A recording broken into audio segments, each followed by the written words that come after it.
हिमालय नाम के एक जंगल में सब पक्षी अपनी अपनी जिंदगियों में व्यस्त थे। कुछ ही दिनों में बरसात का मौसम आने वाला था, लेकिन सब पक्षियों को दाना पानी मिल रहा था, इसीलिए कोई भी पक्षी बरसात के मौसम पर ध्यान ही नहीं देता। उसी जंगल में एक टुनटुनी नाम की चिड़िया भी रहती थी। टुनटुनी जानती थी कि कुछ ही दिनों में बरसात का मौसम शुरू होने वाला और उन्हें दाना पानी नहीं मिलने वाला।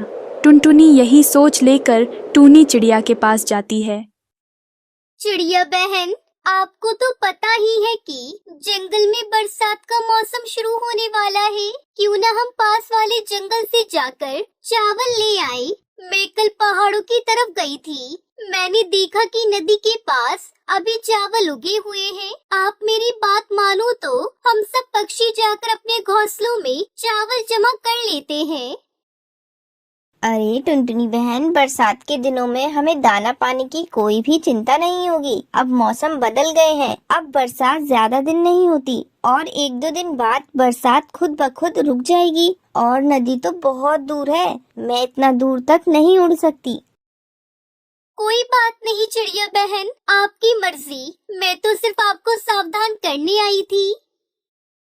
टुनटुनी चिड़िया वहां से उड़ती है और सीधा कालू कौवे के पास आती है। कालू भैया, मैं बहुत परेशान हूँ।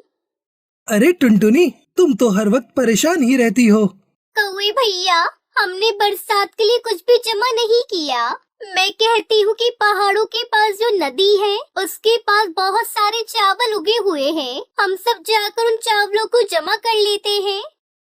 मुझसे उम्मीद लगा रही हो कि मैं इतनी दूर पहाड़ों तक उड़कर जाऊंगा? अगर तुम्हें जरूरत है तो जाओ, चावल ले आओ, साथ मेरे लिए लेती आना। अपनी चिंता करो टुनटुनी बहन, हमें नई नई योजनाएं मत बताओ।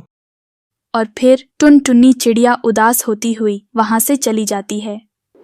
पता नहीं इन पक्षियों को बरसात की कोई भी चिंता क्यों नहीं है। अगर बरसात ज्यादा दिन तक होती रही तब ये पक्षी क्या खाएंगे।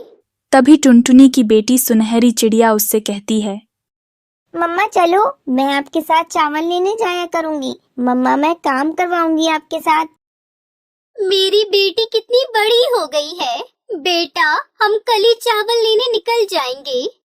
अगले दिन ही टुनटुनी चिड़िया और उसकी बेटी चावल लेने चले जाते हैं। मम्मा, यहाँ तो बहुत से चावल है। हाँ बेटी, हमें अभी ये सारे चावल इकट्ठे करने होंगे। अगर बरसात शुरू हो गई तो ये सारे के सारे चावल खराब हो जाएंगे। फिर टुनटुनी चिड़िया और उसकी बेटी चावल इकट्ठे करने लगते हैं। मम्मा, आप ये चावल घर छोड़ कर आओ, मैं आपके आने पर और चावल इकट्ठा करती हूँ। हाँ बेटा, मैं अभी जाती हूँ।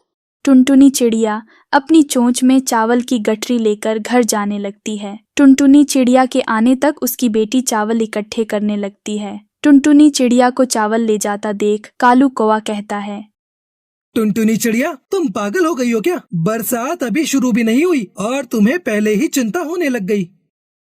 टुनटुनी चिड़िया कालू कौवे की बात पर कोई भी ध्यान न देते हुए आगे गुजर जाती है। वापस आते हुए टुनटुनी चिड़िया कालू कौवे से कहती है, कालू भैया, अगर तुम्हें चावल इकट्ठे करने हैं तो अभी आ जाओ। अगर बरसात शुरू हो गई तो फिर मुझे मत कहना। जाओ जाओ, तुम ही करो अपनी बरसात की तैयारियां, मुझे जरूरत नहीं है। और फिर टुनटुनी चिड़िया वापस चली जाती है। माँ देखो, मैंने कितना सारा चावल इकट्ठा कर लिया। अब हम दोनों इस चावल को लेकर वापस घर चले जाते हैं।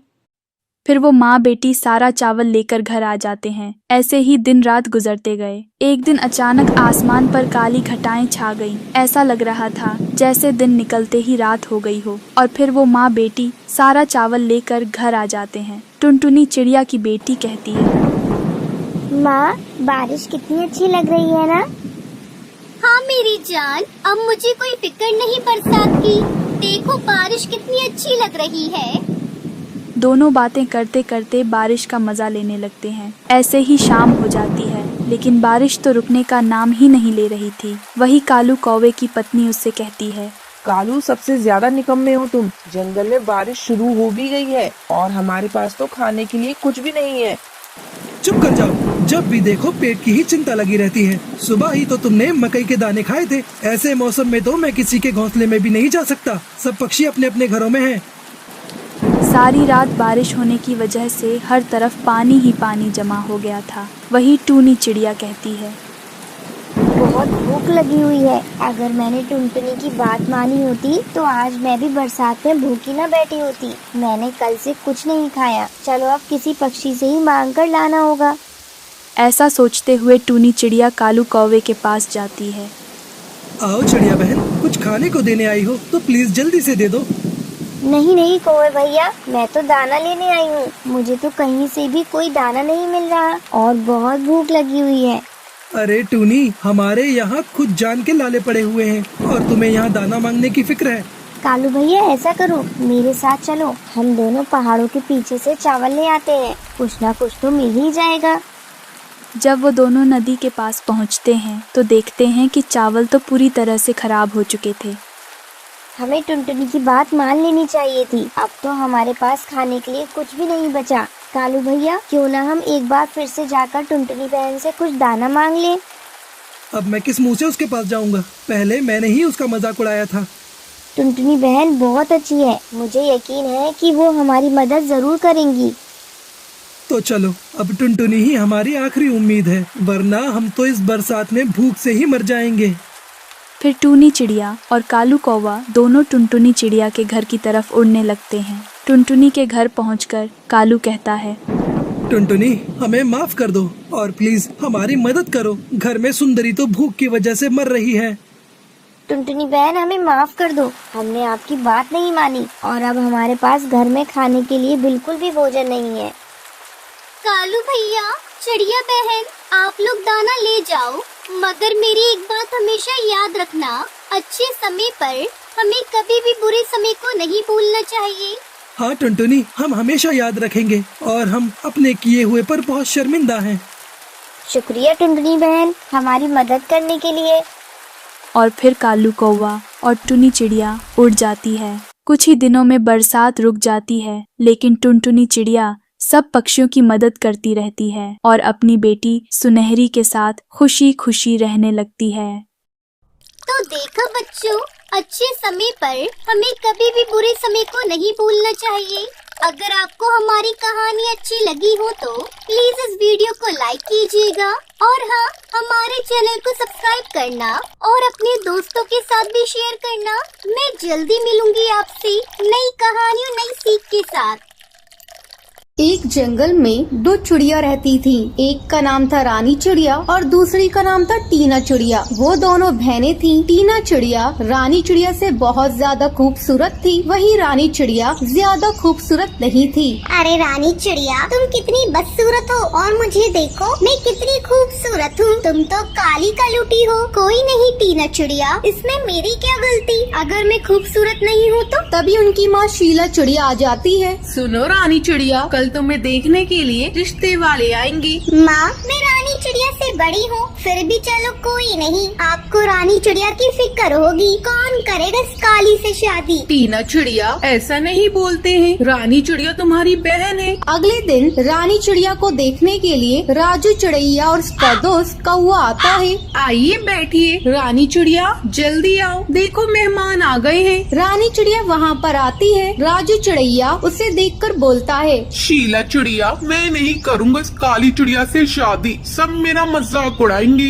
हाँ शीला चिड़िया, मेरा दोस्त किसी से कम थोड़ी है, इसे बहुत अच्छी चिड़िया मिल जाएगी। आपकी बड़ी बेटी टीना चिड़िया कहाँ है? वो बहुत खूबसूरत है, आप उसकी शादी राजू से करवा दीजिए। माँ, कोई नहीं, अगर इन्हें टीना से शादी करनी है तो आप करवा दीजिए। अगले दिन टीना चिड़िया और राजू की शादी हो जाती है। अब टीना चिड़िया रानी चिड़िया से कहती है, अब देख, मेरी तो शादी हो गई है, तू अपनी फिक्र कर रानी चिड़िया, तेरा क्या होगा? तभी राजू चिड़ैया आता है। टीना चिड़िया, कहाँ थी तुम? मैं तुम्हें कितनी देर से ढूंढ रहा था। तुम हर पल मुझ पर नजर रखे क्यों बैठे रहते हो? जाओ जल्दी से मेरे लिए दाना लेकर आओ, मुझे भूख लग रही है। अब बेचारा राजू चिड़ैया दाने की तलाश में निकल गया। उसका दोस्त कौवा बोला, और भाई क्या हाल है शादी के बाद तुम्हारे? यार मैं बहुत परेशान हूँ, लगता है मैंने टीना चिड़िया से गलत शादी कर ली। वो खूबसूरती के आगे मुझे कुछ नहीं समझती है, इससे अच्छा तो मैं रानी चिड़िया से शादी करता।